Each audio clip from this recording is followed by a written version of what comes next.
हे भैया और बहनों, क्या आपने कभी सोचा है कि हमारे आसपास बनी हुई मूर्तियां वो सिर्फ पत्थर की शक्लें हैं या उनमें भी कुछ महसूस करने की ताकत होती है। आज मैं आपको एक ऐसी ही प्रतिमा की कहानी सुनाने जा रहा हूं जो रोती थी। ये कहानी है एक छोटे से गांव की, जहां एक पुराने मंदिर के प्रांगण में एक सुंदर स्त्री की मूर्ति खड़ी थी। वो इतनी नाजुक और सजीव लगती थी मानो अभी बोल पड़ेगी, लेकिन उसकी आंखों में एक अजीब सा उदासी का भाव था। एक गहरा दर्द छुपा हुआ था।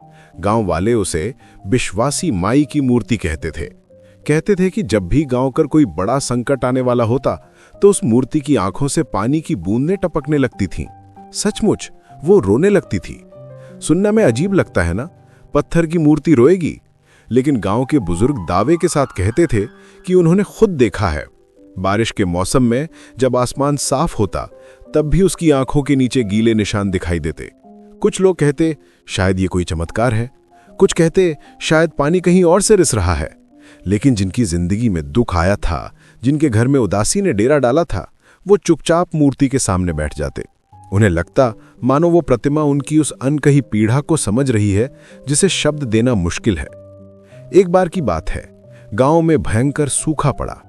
नदी सूख गई, कुएं सूख गए, खेतों में दरारें पड़ गईं। लोग परेशान थे।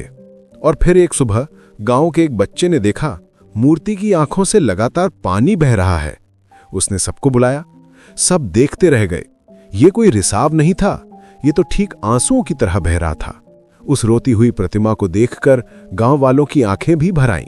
ऐसा लगा मानो वो पत्थर की देह उन सब के सामूहिक दुख को अपने में समेटकर उसे आंसुओं में तब्दील कर रही हो।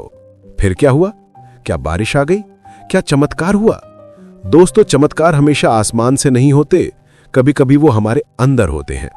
उस रोती हुई प्रतिमा को देखकर गांव के लोग एक दूसरे के करीब आ गए।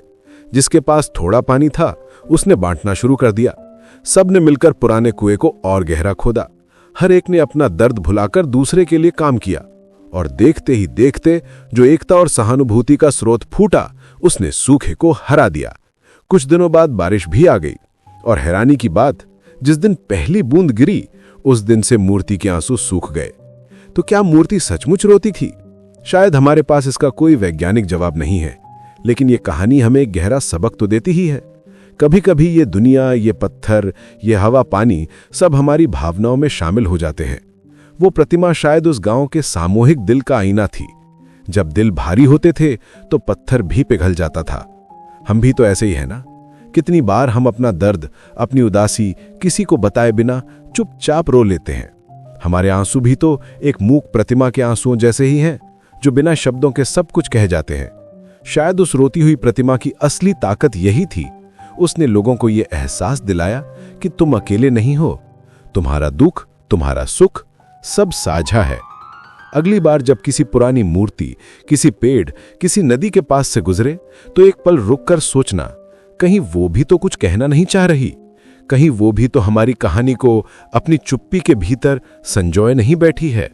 क्योंकि इस दुनिया में कभी कभी पत्थर भी रो लेते हैं और उनके आंसू इंसान के दिल को छू जाते हैं।